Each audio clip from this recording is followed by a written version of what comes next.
சிறுசம் பார்த்துட்ருக்கோம். 6160 மீட்டர் பரப்பளவு கொண்ட கூரையில் விழும் மழைநீர் 14 மீட்டர் விட்டம் மற்றும் 10 மீட்டர் உயரம் கொண்ட ஒரு உருளை தொட்டியில் சேகரிக்கப்பட்டு இதனால் தொட்டி முழுமையாக நிரப்பப்படுகிறது எனில் கூரையில் விழும் மழைநீரின் உயரத்தை காண்பன்னு சொல்லியிருக்காங்க. இங்கே என்ன சொல்லியிருக்காங்கன்னா, இப்படி ஒரு கூரை இருக்கான், ஓகேவா, அதோட பரப்பளவு கொடுத்துட்டாங்க, ஓகேவா. அதுக்கப்புறம் அது எதில் சேகரிக்கிறாங்கன்னு பார்த்தீங்கன்னா, ஒரு உருளை வடிவ தொட்டியில் சேகரிக்கிறாங்களாம். அந்த உருளை வடிவ தொட்டியிலோட விட்டம் கொடுத்துருக்காங்க. அப்போ ஆரம் பார்த்திங்கன்னா விட்டம் 14 மீட்டரு. அப்போ ஆரம் பார்த்திங்கன்னா உங்களுக்கு 7 மீட்டர்னு வரும், ஓகே. அப்புறம் 10 மீட்டர் உயரம்னு சொல்லியிருக்காங்க அதில். அப்போ ஹெச்சும் கொடுத்துருக்காங்க 10 மீட்டர்.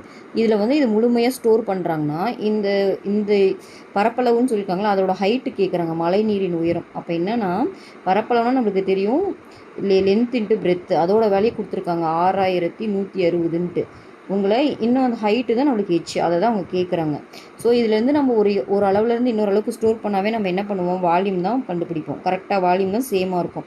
அப்போ இது பார்த்திங்கன்னா கியூபாய்டோட வால்யூம் ஃபார்முலா பார்த்திங்கன்னா L into B into H. இது எதுக்கு, இது ஸ்டோர் ஆகுது சிலிண்ட்ரிக்கல் ஷேப்பாக. அப்போ அது பை R²H, இது ரெண்டுக்கும் ஈக்குவலாக இருக்கும். இதில் லென்த்து பிரெத்தும் சேர்த்து 6160ன்னு கொடுத்துட்டாங்க. ஹெச் தான் உங்களுக்கு கேட்குறாங்க.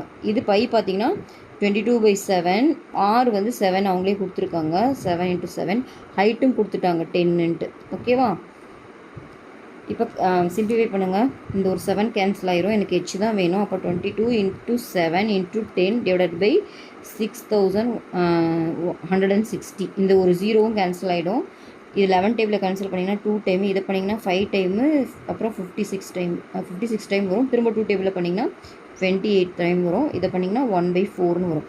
எனக்கு ஹெச் பார்த்திங்கன்னா 1/4 மீட்டர்னு இருக்குது. ஏன்னா எல்லாமே மீட்டரில் தான் அவங்க கொடுத்துருந்தாங்க. பட் ஆன்சரில் 1/4 மீட்டர்னு மீட்டரில் ஒரே ஒரு ஆன்சர் தான் இருக்குது. அப்போ இது வர சான்ஸ் கிடையாது, மீட்டர்னு வரும்.